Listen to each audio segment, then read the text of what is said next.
हरि ओम. आजचा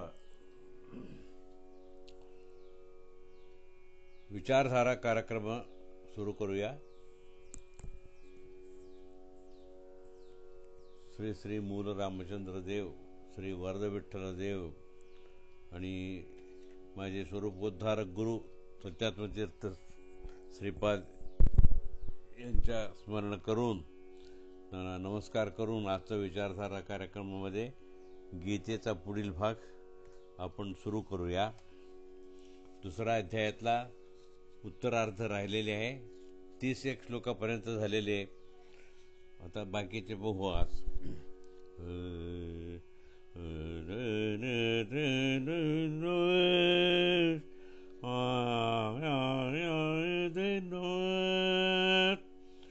देवं नारायणं नत्वा सर्वदोषविवर्जितं परिपूर्णं गुरुश्चान् गीतार्थवक्ष्यामि लेशतः.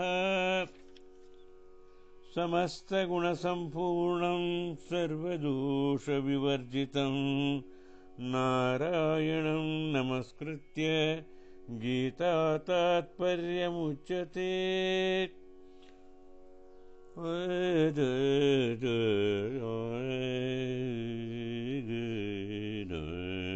मंगलप्रद श्रीरंगनाथ, मंगलप्रद श्रीरंगनाथ, व्यंगरहित गुणपूर्ण सर्वत्र व्याप्ता, भंग पावुज्या पुल्या पापांचे पर्वत, मंगले सावे श्री जगन्नाथ,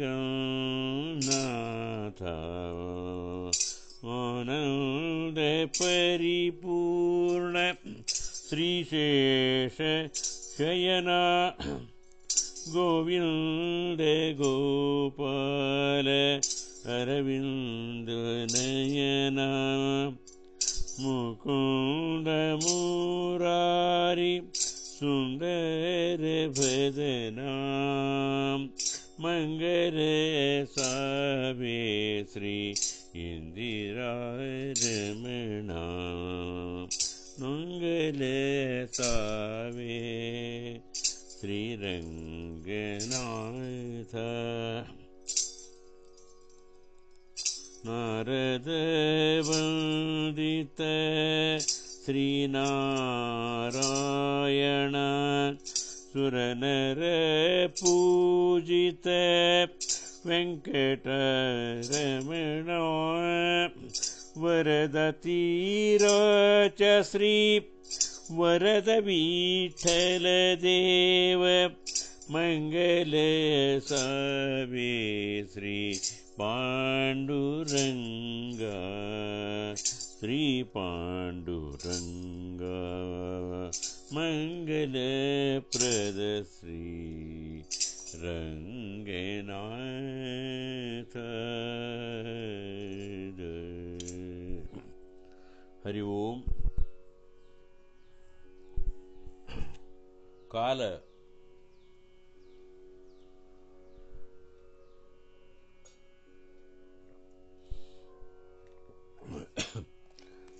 दुसरा अध्यायातला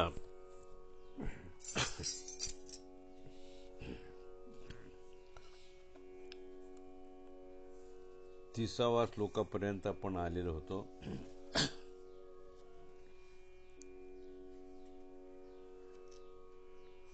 म्हणजे 30व्या श्लोकामध्ये शेवटी श्रीकृष्णाने अर्जुनाचा समजात काढतो.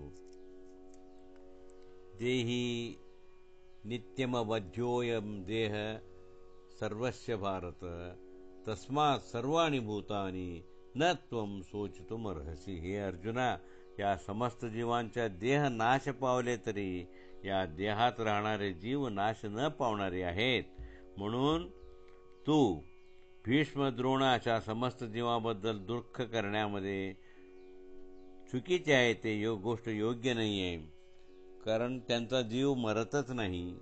आणि जो देह तुमच्या समोरच मृत झालाय असं तू जो म्हणतो की नाही, त्यांना लगेचच दुसरा देह प्राप्त होणार आहे आणि मग पुढील साधना ते करणार आहेत. त्यामुळे हा शोक करत बसू नको. तरी त्याचा एक प्रश्न आहेच. वेपतुश्च शरीरे मे, अर्जुन म्हणतो ना, माझ्या नातेवाईकांना मारायला गेलं, मारावं लागणार असं समोर बघूनच माझं शरीर कंपन पावते आहे, हातातला गांडीव गळून खाली पडते आहे, असे जे का आक्षेप केला असतो त्याला पुढे श्रीकृष्ण समाधान सांगतात. स्वधर्ममपि चावेक्ष न विकंपितुमर्हसि धर्मादि युद्धश्रेयो अन्यत क्षत्रियस्य न विद्यते. हा धर्मयुद्ध जो आहे ह्याच्यासारखा श्रेयस्कर फळ देणारा संधी क्षत्रियाला दुसरा कोणताही नाही आहे. स्वधर्मापि चावेक्षा, तुझा स्वधर्म आहे हा. युद्ध हा क्षत्रियांचे स्वधर्म आहे. कारण विप्रांच्या 6 धर्म आहेत आपली. काय ते? अध्ययन, अध्यापन, यजन, याजन,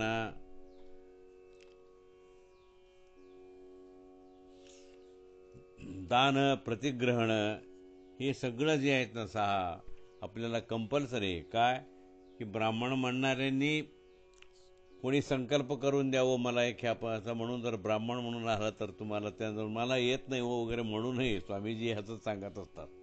किमान संकल्पाचा मंत्र तरी यायला पाहिजे. त्यामुळे मी सांगतात तुम्ही पुरोहित्यसुद्धा करा. आणि यजन याजन म्हणजे दुसऱ्यांच्या कडवी यज्ञ करून घेता आला पाहिजे ब्राह्मणाला. आणि स्वतः घरामध्ये यजमान म्हणून सुद्धा यज्ञ करता आला पाहिजे. गृहस्थाश्रमी ब्राह्मणाला, संन्यासी आश्रमाच्या लोकांना अग्नी शिवण्याचा अधिकार नसतो.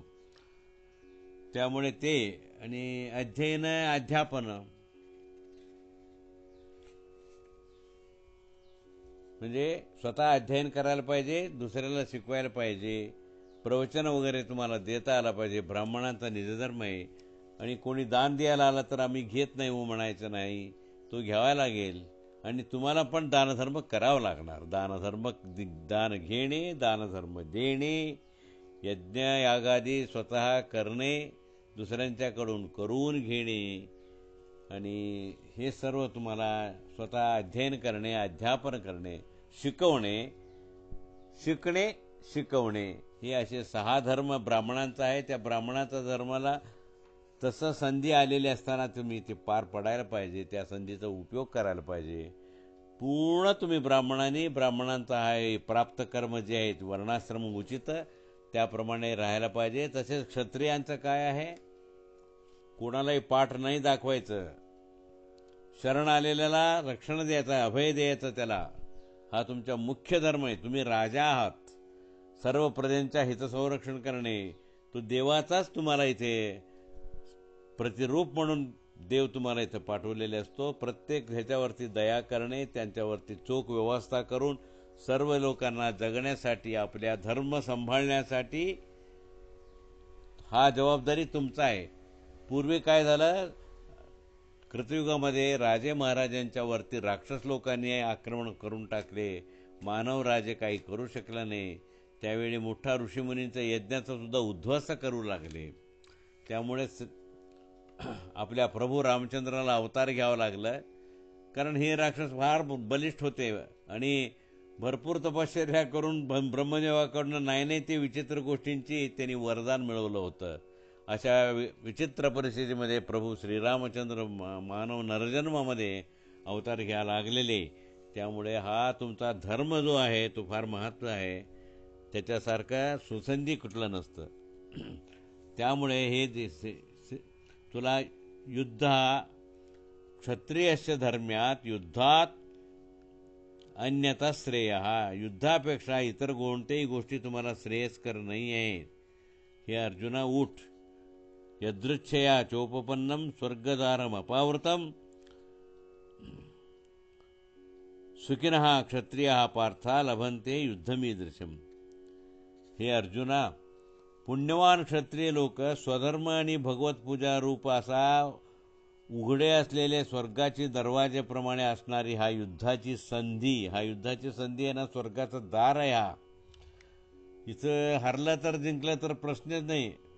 भगवंताचा इच्छेविना अनायासे तुम्हाला इथं तुमचं त्यांच्या इच्छेने तुम्हाला हा युद्ध करण्याची संधी मिळालेली आहे.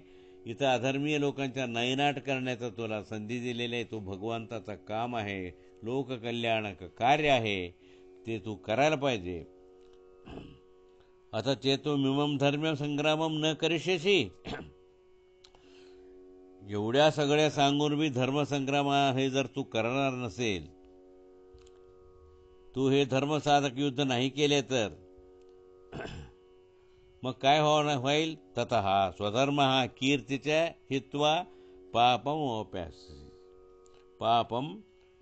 अवाप्यसी. हे धर्मकारक युद्ध जर नाही केला तर त्याने तुला काय होईल? स्वधर्म आणि कीर्ती गमवावं लागतील. स्वधर्म चालवत नाही हा अपवादाखाली फार मोठा अपवाद येईल, कीर्ती गमवतील, पाप पण लागेल. म्हणजे युद्ध न केल्याने इथे पाप लागतंय, तर युद्ध केल्याने पाप इथे लागत नाही. तिथल्या राजाचा धर्म असताना ते युद्ध करणार नाही, पापस्थ काम आहे असं तुम्ही जर चोर, दरोडेखोर आणि आक्रमक ह्या लोकांना जर हळूच येऊ देत असेल तर तुमच्या कर्तव्यच्युतीला बाध येते. क्षत्रिय म्हणणारा आहे अर्जुना, पाप लागेल तुला. त्यामुळे अकीर्तीच्या अभिभूतानी कथयिष्यन्ति ते अव्यायाम सुस्वाभितस्य कीर्तिर्मरणदा इतिरिच्यते. हे लोक काय करतील? तुला कितीही पुसून टाकता येणार नाही अशा अपयशाचे वर्णन करत करत सर्वांना सांगतील, हे बघा आमचा अर्जुन पळपुटा भित्रा त्या दिवशी असं त्रिलोकवीर म्हणे, कसले आले काय कोणास पळून गेले असे हिणवून तुम्हाला बोलवतील. अपयश किंवा लोकनिंदा मरणापेक्षा जास्त असते, हे लक्षात घे अर्जुना. ती यातना तू सहन करू शकणार नाही नंतर, आणि लोक तुझे कधीही पुसून टाकता येणार नाही अशा अशा अपयशांची गुण तुमचं सांगतात. भयाद्रुणा दुपर्तम मंचस्ते तथम महारथः. हे महारथी, हे भीष्म द्रोण सगळे हे ज्यांच्यासाठी तू युद्ध करणार नाही म्हणतो ना, तर तेच भीष्म द्रोण इत्यादीने सुद्धा सन्माननीय महायुद्ध वाटत होत होता.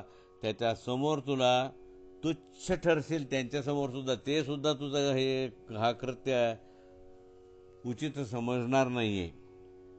म्हणून हे अर्जुना, तुझे दुर्योधनादी सगळे शत्रू तुझ्या सामर्थ्याची निंदा करतील. विशेष करून जे बोलू नये ते बोलतील.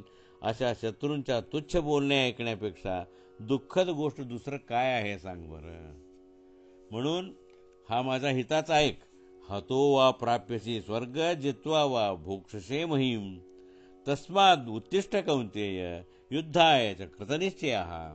हे अर्जुना, हे बघा तू म्हणतो ना जर हरला तर काय होईल? हतो वा प्राप्यसी स्वर्गम, तुला वीर स्वर्ग मिळणारच आहे. हरला आणि युद्धामध्ये जर तुला मरावं लागला तर कुठलाही सैनिक असो, आपल्या बाजूचे असो अधर्माच्या बाजूचे असताना सुद्धा त्यांनी आपल्या राजाच्या आज्ञेप्रमाणे युद्ध करताना जर तो गेला तर त्याला वीर स्वर्ग नावाची स्वर्गप्राप्ती होते. जित्वा वा भोक्षसे, मग जर तू जिंकला युद्ध तर तुला राज्यच मिळते, मग त्याचं राजभोग तुला घेऊ शकतो. तस्मात म्हणून सांगतो, उत्तिष्ठ कौंतेय, हे उठा, हे कौंतेया कुंती पुत्र जो अर्जुना, तू उठून युद्धाय कृतनिश्चय, हा युद्धाचा निश्चय खरं करून घे. अजिबात युद्ध करणार हा असा निश्चय करूनच उठून ये आता माझ्याबरोबर चला. असं तो श्रीकृष्ण त्या अर्जुनाचा अजून पटवून सांगून परत पुढे सांगतो, असं करून युद्ध कसं करायचं? युद्ध सुखदुःखम समे कृत्वा लाभालाभौ जयाजयौ ततो युद्धाय युज्यस्व नैवम पापम अवाप्यसी. सुखदुःख सारखे समजून, तसेच लाभहानी जय पराजय हे सुद्धा समान समजून युद्धासाठी सिद्ध हो रे बाळा. अशा लाभ हानी सुख दुःख जय अपजय यांच्या समभाव ठेवून कशानेही विचलित न होता विष्णू पूजा करतो, लोक कल्याणासाठी माझा कर्तव्य करतो या भावनेने, स्वधर्म म्हणजे अनेक कर्तव्य असलेले हा या स्वधर्म आहे माझा, तो करतो, असा युद्ध करणे ह्याच्याने पापम एवम अवाप्यसे, तुला अजिबात पाप लागणार नाही. तो चुकीचा अर्जुनांचा समजूत जे होते ना, हे पाप लागेल वगैरे वगैरे, त्यांनी सांगत होते लंगडी सबब आहेत हे सगळं म्हणून. श्रीकृष्णा तर तो आता खुलासा करतो ह्याच्यानी लागत नाही. इथं एक तुम्हा लोकांना मी उदाहरण म्हणून देतो. कोर्टामध्ये मरणशिक्षा देतात कित्येक लोकांना, त्याला नंतर घेऊन जाते, काही दिवस तिथं शिक्षा राहू देतात, आणि त्याचा वेळ आला की तो जेलर म्हणून जो असतो तो त्याला फास देण्यासाठी एक फास देणारा माणसाला नेमणूक केलेली असते. जवळजवळ सकाळी 6-6:30च्या दरम्यानच फास द्यावा लागते. तर तो तिथं जावा लागतो केवळ ह्या नोकरीपोटी. त्याचा आणि हा ज्याला फास देतो त्याचा वैमनस्य नाही, त्याच्याशी न घेणे न देणे त्याचा, परंतु हा अशा वेळी जो कर्तव्य आहे त्याला हा भगवंताचाच आज्ञा असतो. भगवंतानी राजाचा अंतर्गत भगवंतानी प्रेरणा दिलेली, राजाने शिक्षा सुनावलेली. आता अधिकारीने तुम्हाला अधिकार सांगतात, अधिकार सोडून अधिकारवाणीत आज्ञा देतात की ह्याचा हत्या कर. मग त्यावेळी त्याला काही पाप लागेल का? नाही लागत. हा हिंसा नाही, काही नाही. तो केवळ आपलं कर्तव्य समजतो, डोळे झाकतो, आपल्या देवाला स्मरण करतो, त्याचा फास देऊन सरकून जातो. त्याची कसं बिचाऱ्याचं हे बघा ना, दुर्दैव किती. तुम्ही हरिश्चंद्राचा कथा ऐकता का नाही? हरिश्चंद्र ज्यावेळी विधिवशात स्मशानभूमी राखायला येतो त्यावेळी त्याचा मालक म्हणतो, एका पोराला घेऊन त्याच्या बायकोच त्याच्याच मुलाला मेलेल्या अवस्थेमध्ये घेऊन येते, रडायला लागते. हे रोहिता उठा, साप चावलाय त्याला, तो तर उठवायचं गती नाही. आणि तिथनं ते हाकलत असतात, नाही नाही नाही, दुसऱ्या राजांचे लोक येतात, हे नाही आहे, ही आपल्या राजपुत्राला मारून सोंग करते, हिला धरायला पाहिजे, हिला शिक्षा द्यायला पाहिजे, राजाने सांगितलं हिला फाशी द्या. तर स्वतःचा बायकोला, स्वतःचा मुलगा सुद्धा मेलेल्या अवस्थेत असताना त्या बायकोचा वध करण्याची शिक्षा हरिश्चंद्रला देण्यात येते. आणि तो बायकोचा शिरच्छेद करायला तयार होतो. त्यावेळी तो स्मशानाचा यजमान शंकरच असतो, तो प्रकट होतो. हे तुम्ही सगळ्यांनी ऐकलेले. म्हणजे आपापल्या वर्णाश्रमाप्रमाणे प्राप्त जो धर्म असतो आपल्याला, ब्राह्मणांचा धर्म पार पडताना पाप पुण्य मागायचं म्हणायचं नसतं आपण. तसं क्षत्रियांचा धर्म पार पडण्यासाठी जायलाच पाहिजे. अरे पाप लागेल, ते त्याला नाही मारणार वगैरे असं नाही चालायचं. डॉक्टरचा धर्मच आहे रोग्यांची इलाज करणे, तिथे कोणी नात्यातला असू द्या की त्याचा व्यवस्थित ऑपरेशन करणे. परिणाम सगळं देवांच्या हाती. तो तेच सांगतो, फक्त माझ्या हातात, आणि त्या परिणाम त्या देवाच्या हातात आहे. तो स्वतः डॉक्टर तुम्हाला सांगतोय. तिथं तुम्ही गप बसा, त्या गणपतीच्या मंदिरामध्ये ध्यान करत बसा, जप करत बसा, मला माझा कर्तव्य करू द्या म्हणतो तो. हा त्यामुळे इथं श्रीकृष्णाने आपल्या धर्माप्रमाणे जे कर्तव्य असतात त्याची आपण एकनिष्ठ राहायलाच पाहिजे, नाहीतर आपल्या उलट पाप लागेल. हेच आपल्याला काय करता ईशावास्य उपनिषदामध्ये तेच सांगतात की 100 वर्ष व्यवस्थित जगा.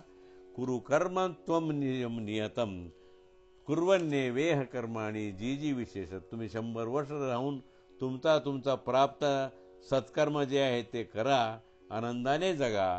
परंतु इथे सर्व हे काय आहे ते माझ्याच आहे. ईशावास्यम इदम सर्वम. त्यामुळे हे सर्व माझ्या वासस्थान असल्यामुळे तुम्ही इथे माझ्या आज्ञेप्रमाणे साधना करण्यासाठी व्यवस्थित राहावा, आणि मी जे देईल त्याच्यामध्ये समाधानी राहावा.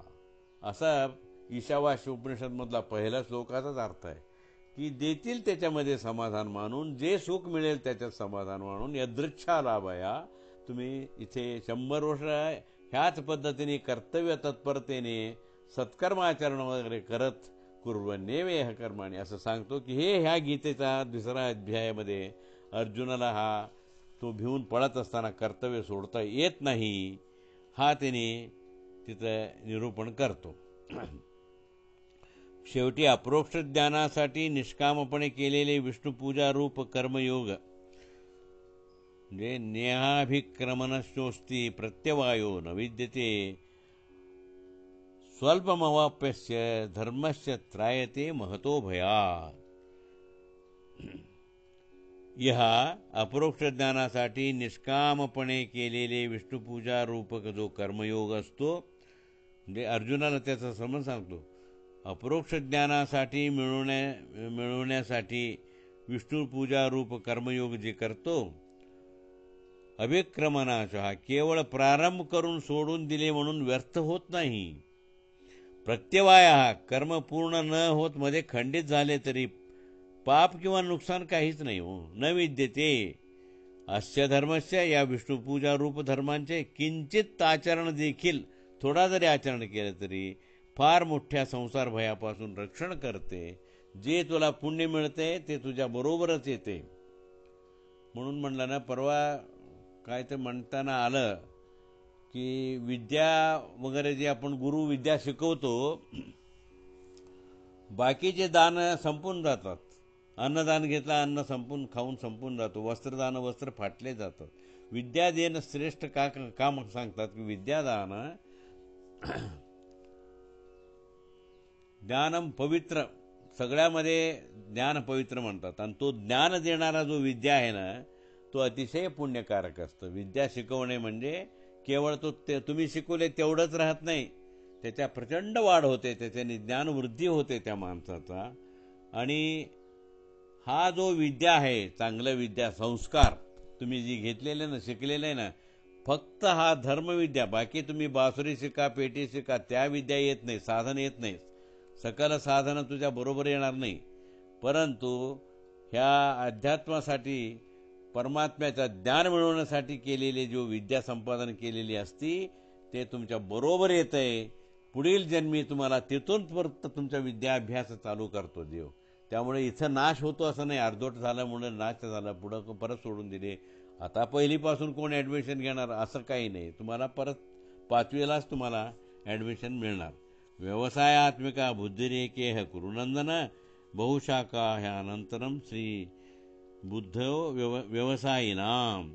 हे कुरुकुलोत्पन्न अर्जुना, पौरुषे ग्रंथात आणि वेदात यथार्थ ज्ञान देणारे वाक्ये एकाच प्रकारचे असतात. जे खरं बोलतात ते एका प्रकारेच असतात, त्यांच्यात काही फरक आणि व्यत्यास नसतं. पण ज्ञान देण्यासाठी सांगितलेले वाक्य, परंतु एकमेकास विरुद्ध अर्थ देणारी, विचारांना फाटे फोडणारी आणि असंख्य आहेत. हे गुरुकुलोत्पन्न अर्जुना, पौरुषे ग्रंथामध्ये जे यथार्थ ज्ञान आहे ते एक प्रकारे आहे, भिन्न नाही. पण अयथार्थ आहे, त्याला सोडून ते मात्र वेगवेगळे बदल होतात. म्हणजे त्याला जरा अजून तत्वज्ञानाचा त्यांनी आता इथं खरं जोड देतो श्रीकृष्ण. पाहूया आपण. भोगैश्वर्यसक्तानां तया अपहृतयो समम. वेदवाक्यांच्या वरकरणी अर्थामुळे अपहरण झालेल्या मनाने, म्हणजे आपल्या मनाला भुरळ पडून भोग आणि ऐश्वर्य यातच उत्सुक लोकांचा अंतःकरणात तत्वनिश्चयात्मक ज्ञान उत्पन्न होत नाही. ह्याचा अर्थ काय? तत्वनिश्चय होत नाही का म्हणतो अर्जुना? असा आहे, यथार्थ ज्ञानाने जे तुमचं ज्ञान उत्पन्न होतंय त्याच्यामध्ये तुला एक प्रकारे असतात, म्हणजे संशय उत्पन्न होत नाही ते यथार्थ ज्ञानामुळे. आणि देवाबद्दल योग्य हे होऊन तुम्हाला तत्वनिश्चय होतं. म्हणजे आता मी आचरण कसं करू, कोणत्या मार्गाने जाऊ, असं तत्वनिश्चय त्याच्यात होऊ शकते. परंतु यथार्थ नसलेल्या कसंही वरकरणी अर्थ, वरकरणी अलीकडे काय सांगतात की अनेक वाक्य येतात वेदामध्ये. हा यज्ञ केला तर पुत्रकामेष्टी युज्ञम यजात, हा जर केलं तर तुम्हाला पुत्र मिळतो, हे केल्याने एवढं एवढं चांगले होतो, असं प्रत्येक पुराणामध्ये फलश्रुती सांगताना सांगतात. परंतु श्रीकृष्ण काय म्हणतो, ह्या फलापेक्षित कर्म आहेत. ह्या मी हा यज्ञ केल्याने मला अमुक मुलगा पात्र व्हावा, म्हणजे प्राप्त व्हावा, म्हणून आपण मागतोच त्यांना तिथं शक्य, हे यज्ञ देवा, हे माझ्या आहुती स्वीकारून मला पुत्ररत्न प्राप्त व्हावा, असं त्याच्यामध्ये. म्हणजे काय, हे काम्यकर्म झाले सगळे काम्य. पण मोक्षासाठी काय पाहिजे, हे काम्यकर्म नाही चालत तिथे. नाहम करता हरि करता, हे सर्व तुझीच आहे, मला काही नको आहे, कृष्णार्पणमस्तु असं, मला कुठलंही मी काही मागत नाही, हे घ्या. तर त्या दोन्हीतला फरक इथं श्रीकृष्ण सांगायला बघतो.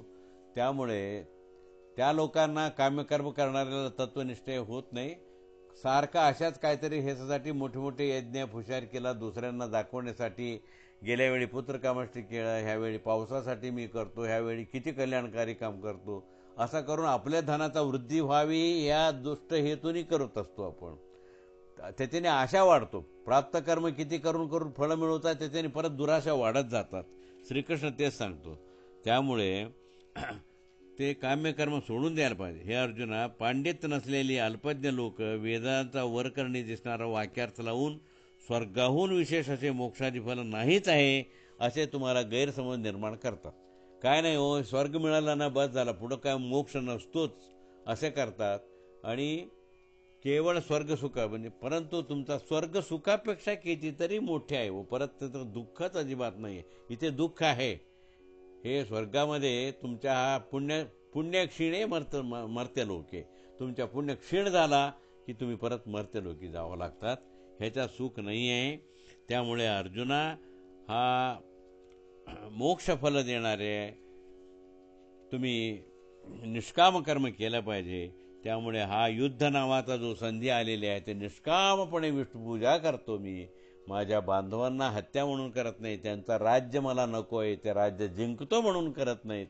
केवळ मी हा राष्ट्राचा, मानव जातीचा कल्याण व्हावं म्हणून विष्णुपूजा रूप, हे जनार्दन रूपी परमात्मा मी तुझा पूजा करतो म्हणून विष्णुपूजा रूपम नाहम करता हरि करता तत्पूजा कर्मचाखिलम, हे सर्व तुझे पूजा आहे, मला ह्याच्यातून काही फळ नको. ह्या भावनेने करा, त्यावेळी तुम्हाला दोन्ही मिळतील. इहलोकाती परलोक दोन्ही तुम्हाला देव देतो. त्यामुळे तुम्ही अशा पूजा म्हणून हा असा संधी परत चालून येत नाहीत. त्यामुळे हा युद्ध तू स्वीकार कर.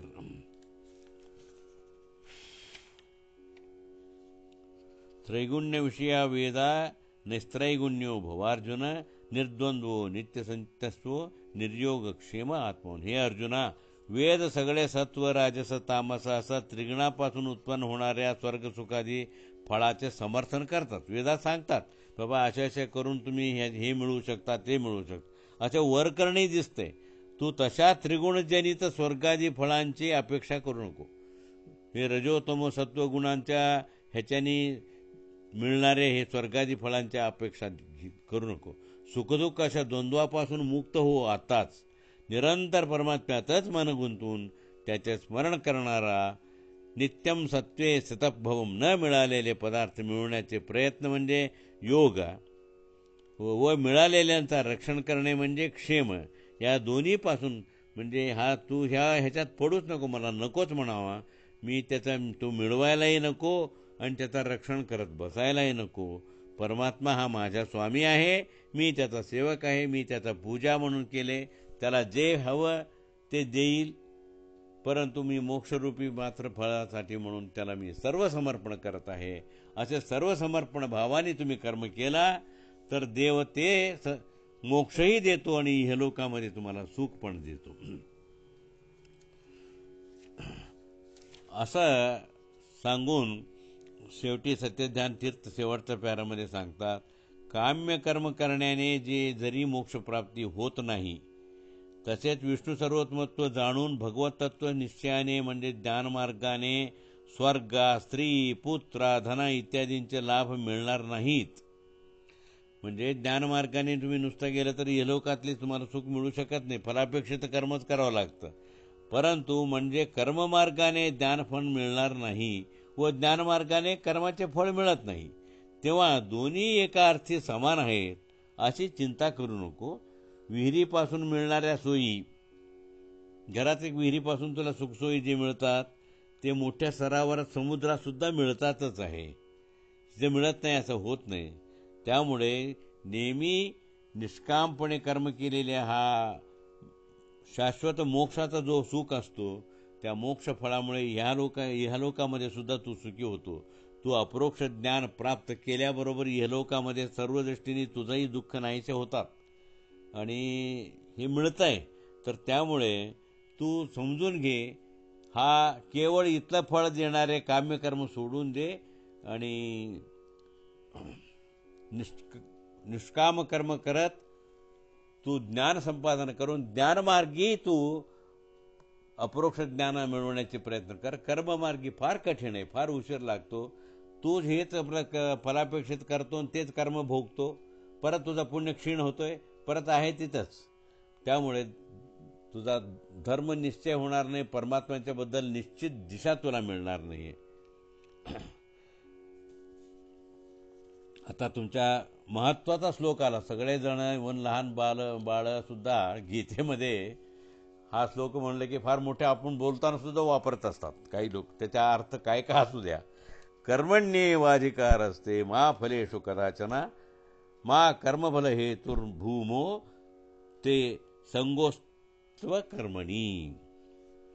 हा श्लोक आम्ही नेहमी म्हणतो, हिंदी पिक्चरचा प्रभावाने म्हणा, कर्मण्येवाधिकार असते असे आपण म्हणून टाकतो.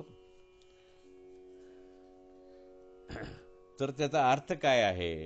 आपण सत्यज्ञान तीर्थ कसे त्याला पूर्ण शब्दफोड करून सांगतात. कर्मणी एव अधिकारः ते मा फलेषु कदाचन मा कर्मफल हेतुर मा हे संगः अस्तु अकर्मणी. ह्याचा आता अर्थ बघू, अन्वय बघू. ते कर्मणी एव अधिकारः, तुला नियत कर्म करण्यापुरताच अधिकार आहे, तू तेवढ्यापुरताच तुला स्वातंत्र्य आहे. परंतु फळाचा अधिकारी म्हणून ते अधिकार तुला नाही, तो देणारा मी आहे असं श्रीकृष्ण. फलेषु अधिकारः कदाचन मा, फळांची अपेक्षा करण्याचा अधिकार कधीही तुला नाही. कदाचन कदापि नाही तुला. कर्मफल हेतु, फळाचा उद्देशाने कर्म करणारा महाभू असा माणूस तू होऊच नको. ते अकर्मणी, तसेच तुला कर्म न करण्या म्हणून आता काय कर्माचा फळच विचारू नका म्हणतात आम्हाला, मग कर्म करायलाच नको, काय उपयोग आहे त्याचा असंही म्हणू नको. त्याच्यावरचा आसक्ती सुद्धा तू ठेवू नको. ते अकर्मणी संगम असतो, हे कर्म न करण्यामध्ये जो आता आसक्ती ठेवायला जाऊ नको असं म्हणून. परंतु कर्म कर, निष्काम कर फलेचा अपेक्षा विना कर, आणि त्याचा अधिकार आहे ते मी योग्य तुला फळ देणारच. ही जी आहे ह्याचा अर्थ आहे. कर्मणी अधिकार असते मा फलेषु कदाचन. आपण परिणामांच्या फळांच्या विचार करायचा नसतो, देवाचा आणि आपल्या धर्माचा विचाराप्रमाणे करून जे काय कर्म करायचं तर त्यात जास्तीत जास्त फला न मागता काम करण्याची प्रवृत्ती करा. मी एकूण तात्पर्य काय श्लोकाचं काय, शक्यतो कर्मफला न मागताच तुम्ही सर्व पूजा तुमच्या करावी. त्याच्यामध्ये श्रेयस कराय तुम्हाला, इथलंही फळ देतो तिथलंही फळ मिळेल तुम्हाला. परंतु कर्माच्या अपेक्षा धरून केलं तर केवळ इथलं फळ मिळतो, मोक्ष कधीही मिळणार नाही आहे. त्याच्यामध्ये काय होईल ते होईल. आजच थोडासा विरक्त व्हा. काय आम्हाला फलाचा अपेक्षा म्हणून कर्मफल अपेक्षा न ठेवता करणारे कर्म जरी केला तर आपण श्रेष्ठ संन्यासी म्हणवतो. गृहस्थाश्रमी असून, मुले बाळे असून त्याच्यामध्ये न गुंता आणि मन न गुंतवता आणि कुठलंही अपेक्षा न करता जो गृहस्थ राहतो तो संन्यासापेक्षा श्रेष्ठ आहे. हे पुढे येतो तुम्हाला ह्याच्यामध्ये. संन्यासपणापेक्षा श्रेष्ठ असतो तो मोठा साधन आहे. त्यामुळे ज्ञानमार्गाने अपरोक्ष ज्ञान मिळवण्यासाठी तुम्ही निष्काम कर्मच जास्त तुम्ही करावे असं इथे सांगतात. आणि पुढे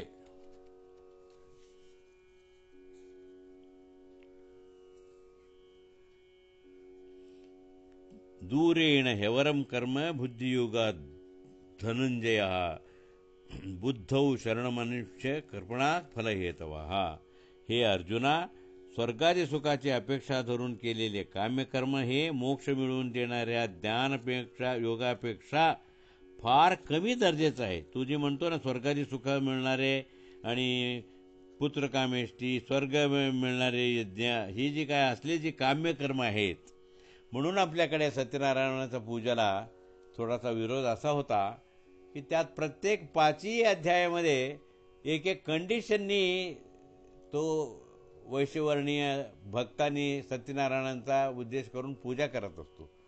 ही छोटे छोटे जे पूजा काय आहे की नंतर लोकांना आसक्ती वाढवणारी लोकांसाठी म्हणून असतात. म्हणजे त्याच्याबद्दल काय का होईना असा तो देवाची पूजा ही भावना तरी टिकावा ह्यासाठी.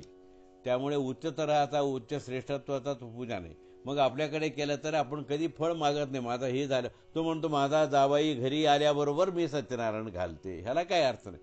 तो घरी येऊ न येऊ, देवाने तुझं काम करू न करू, आज तुम्ही त्या देवाला पूजा घाला ना त्याच्यासाठी. असं होत नाही ना. तर त्याच्यामुळेच इथं सुद्धा हा श्लोक सांगतात की कमी दर्जाचे आहे तेव्हा ज्ञानासाठी शरण जाऊन ज्ञान संपादन कर. फळाचा हेतू ठेवून काम्यकर्म करणारे लोक लोभी म्हणून प्रसिद्ध आहेत बाबा, बरं का. असं त्यांनी ह्याच्यामध्ये सांगतो. आणि फळासाठी सकाम कर्म करणारे आणि ज्ञानासाठी निष्काम कर्म करणारे या लोकांपैकी निष्काम कर्माने अप्रोक्ष ज्ञान प्राप्त केलेला मनुष्य पाप आणि पुण्य या दोन्ही सोडून देतो व मोक्ष प्राप्त करतो. तेव्हा सकाम कर्माने मोक्ष न मिळता निष्काम कर्माने अप्रोक्ष ज्ञान व त्याद्वारे मोक्ष मिळत असल्यामुळे अप्रोक्ष ज्ञानास कारण असलेल्या निष्काम कर्मासाठी प्रयत्न करावे.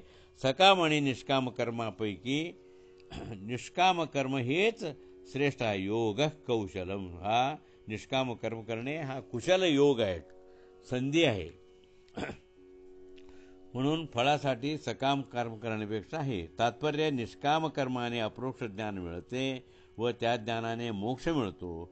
म्हणून सकाम व निष्काम या कर्मामध्ये निष्काम कर्म श्रेष्ठ आहे. तेव्हा निष्काम फलाचा अपेक्षा न धरता करणारे कर्म तुम्ही केले पाहिजे. तर एक विचार आहे, परमात्म्याच्या अप्रोक्ष ज्ञानामुळे पाप आणि पुण्य हे दोन्ही इथेच सोडून जाणार आणि आपल्याला मग मोक्ष प्राप्त होतो असं इथं म्हणतात. ठीक आहे, अप्रोक्ष ज्ञान झाल्याबरोबर देव काय करतो, मागील सर्व संचित पाप जाळून टाकतो. फक्त तुझ्या बरोबर आणलेले प्रारब्ध तेवढं संपवून टाक म्हणून त्याला तुलाच भोगावं लागते. परंतु पुढचा जो लागणारे जे अनेक पापकर्म आहेत, पापकर्म कसे म्हणता येईल, त्यात पुण्यकर्म देखील सुद्धा आहे. प्रारब्ध काय सगळं वाईट नसतं प्रत्येकाचा. तर पुण्यकर्म जे असतो, पुण्य असतो, ते सर्व भस्म करून टाकतो का मग त्यांनी. अरे पण माझ्या पुण्य पण भस्म होणार असेल तर मग जाऊ का नको, इथंच राहू, असं संशय होत नाही ना प्रत्येकाला. तर शंका काढून स्वतः सत्यध्यान तीर्थ इथे हे म्हणतात, अप्रोक्ष ज्ञानाने पापे सगळे नष्ट होतात हे ठीक आहे, पण पुण्य देखील सोडून देतो हे बरोबर वाटत नाही. पुण्यफल आपल्याला हवे असतेच ना, हा प्रश्न आपला. त्याला उत्तर म्हणून काय सांगतात, तुम्ही म्हणजे आपण सगळे पापफळ हा नकोच आहे, ते भस्म करून टाका. आम्हाला काय कधी बी ते चांगलं नाहीच आहे, ते आम्हाला ताप देणारच आहे. त्यामुळे माझे जे काय पापफळ अजून पुढं येणारे आहे ते भस्म करून टाका म्हणून. पण आता त्याच्यातला जो काय पुण्य आहे त्या पुण्यामध्ये मग काही कसे आहेत, काही इष्ट पुण्य आणि बाकीचे अनिष्ट पुण्य. पुण्यच आहेत पण हा इष्ट पुण्य आहे, ते अनिष्ट पुण्य ते कसे. निष्काम कर्म फल करून मिळवलेली जी पुण्य आहे, जे मोक्ष मिळवून देण्यासाठी आहे, त्याला ग्रीन पास आहे अशा जो लेबल लावलेला जो पुण्य आहे ते मला हवे माझ्या बरोबर मोक्ष मिळवण्यासाठी. पण इथं अजून स्वर्ग मिळावा, स्वर्ग सुख मिळावा, इथला ऐश्वर्य मिळावा, संपत्ती मिळावा, ते नको आपल्याला. कारण ते प्रतिबंधकच होणार आहे पुढं मोक्ष देताना. म्हणजे ही थिअरी तिने सत्यध्यान तीर्थाने आम्हाला सांगितलेले की अशा पुण्य जो आहे ना, तर ते कृष्णा देऊन टाका तुम्ही, परंतु मी मोक्षासाठी उपयोगी पडणारे इष्ट आणि अनिष्ट पुण्यामध्ये माझ्या अनिष्ट पुण्य जो आहे, मी इच्छा न केलेली, ते तुम्ही काही करावे, परंतु माझा इष्ट पुण्य जो आहे तो मी घेऊन जाणार. असाच आपण काय इथं अर्थ लावला पाहिजे की अप्रोक्ष ज्ञानानंतर जे सर्व पाप वगैरे आम्ही इथे सोडून जातो, पुण्य पापाबरोबर पुण्यही सोडतो, परंतु त्यातला इष्टपुण्य आपल्या बरोबर येते, अनिष्ट पुण्य इथे भस्म होऊन जातो. म्हणजे आपल्याला पुढं प्रतिबंधक होणार नाही आहे. प्रतिबंधक म्हणजे काय? कित्येक जहाजामध्ये व्यावहारिकरित्या म्हणतो, एका इथे मुंबईमध्ये जहाज सापडलं होतं. ते बिचारा मोटरसायकली नवीन मॅन्युफॅक्चर झालं की निहत होता त्याच्यामध्ये. पण त्यांना वजनाचा रिस्ट्रिक्शन असतो जहाजवाल्यांना. चेकिंग अधिकारी आले, त्यांचा जवळजवळ एक 200-300 किलो वजन जास्त वाढायला लागलं. ते म्हणले नाही होत. का? म्हणजे तुम्हाला हा जहाज इथून हलवता येणार नाही, म्हणजे इथंच राहावं लागेल. म्हणजे वजन मग कशी कमी करायला? मग तो मालक होता, तो श्रेष्ठ होता, तो म्हणला त्यातला एक 3-4 मोटरसायकल फेकून देतो म्हणलं मी पाण्यामध्ये. का? नको मला. का? माझं इथंच खोळंबून तुम्ही मला सोडणार नाही पुढे मोक्षाकडे. इथं खोळंबून राहावं लागतं तेवढं.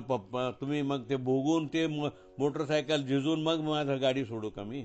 तसं होत नाही. त्याच्यापेक्षा हा तुम्ही 200 किलो म्हणताना हे 4 गाड्या फेकून देतो पाण्यामध्ये. असा विनोदाने एक उदाहरणं सांगतात. तसंच आपला अनिष्ट आणि इष्टपुण्याचा असतो. इष्टपुण्य मला मुक्ती देणारे जे पुण्य अजून जर पुढे मिळणार आहे ते माझ्या बरोबर येऊ द्यावी. आणि अनिष्ट पुण्य जो आहे तो आम्हाला नको. मग ही अनिष्ट पुण्याचं काय करतो? चांगल्या सत्पात्र लोकांना इथेच वाटा, आपल्याला नको बाबा. ही गोष्ट त्यांनी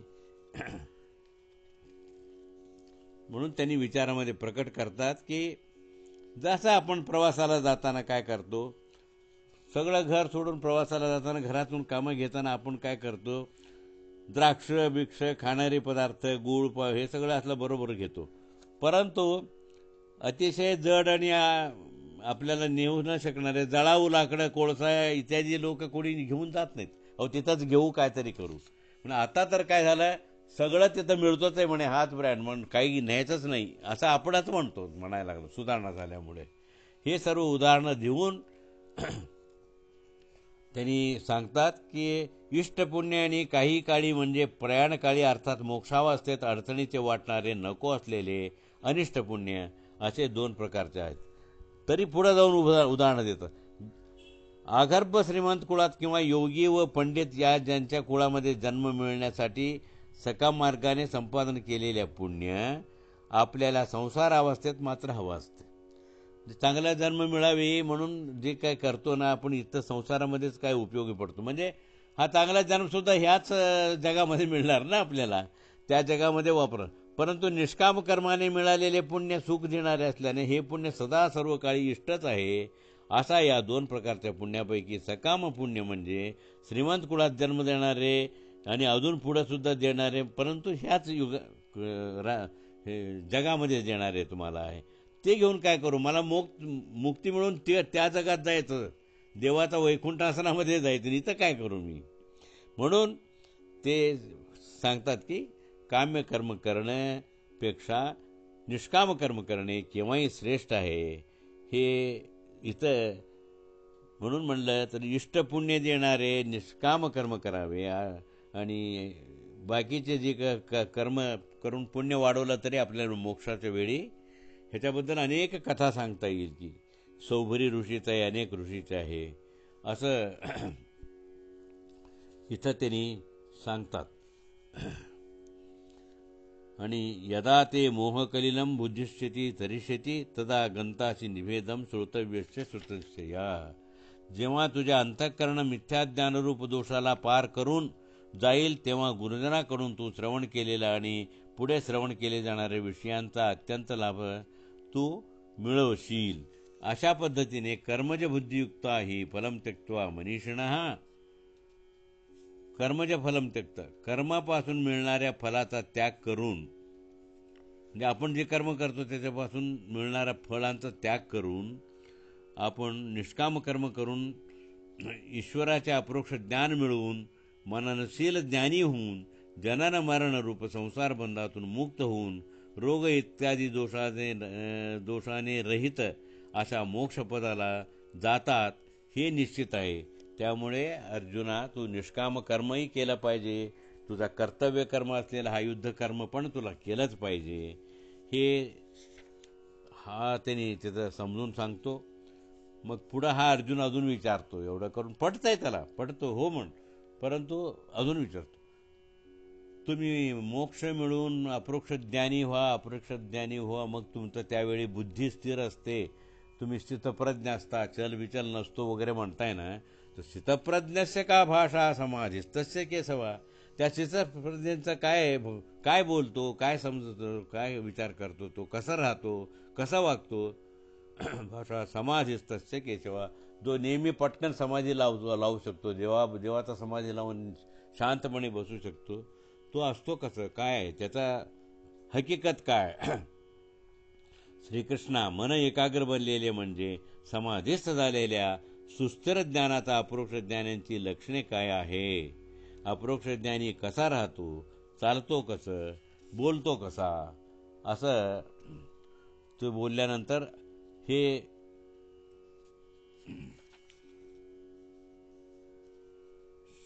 चित्तप्रज्ञाची व्याख्या, म्हणजे अपरोक्ष ज्ञानी लोक कसे असतात ह्याच्याबद्दलचा आपण आता मला वाटतं उद्यापासून ह्याच्या पुढील निरूपण म्हणजे अंत्यभाग जो आहे तो उद्या घेऊया, कारण ह्याच्या आहेच.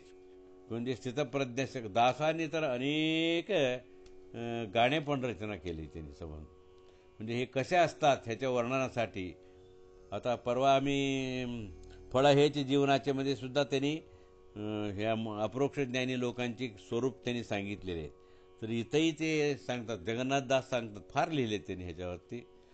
रंगात गुणगण रे मंगळात्म्यांचे, संग सुख वितू द्यावी श्री हरी, रंगात गुणगाण्या रे मंगळात्म्यांची, त्याच्या आम्हाला संगती द्या, त्यांच्या सती बरोबर राहू द्या, म्हणून त्यांनी एक गाणं केलंय की अंग संग सुख मिळावे, असं गाणं आहे तो संबंध.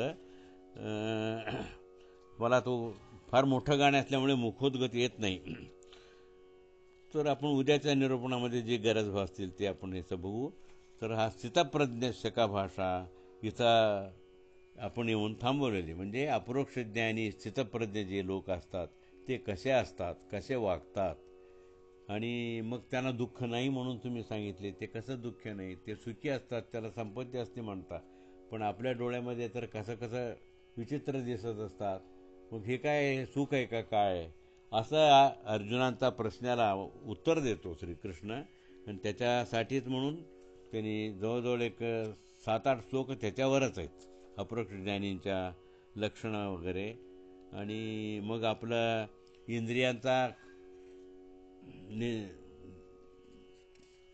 नियंत्रण कसे करायचं आणि आपण त्याच्यावर काय नियंत्रण कसं मिळवायचं इत्यादी सगळ्या जे 72 श्लोकापर्यंतची जी हा अध्याय आहे, म्हणजे आता आपण जवळजवळ 55 श्लोक आम्ही पूर्ण केलेली आहे, आणि अजून एक 20 श्लोक आहेत, ते उद्याचा ह्याच्यामध्ये आपण पूर्ण करूया. एवढं सांगून माझी ही वाङ्मय सेवा मी माझ्या आराध्य देवता श्री वरद विठ्ठल चरणी समर्पण करतो. नाहम करता हरिक करता तत्पूजा कर्मचाखिलम. श्रीकृष्णार्पणमस्तु. उद्या परत आपण भेटूया. नमस्कार.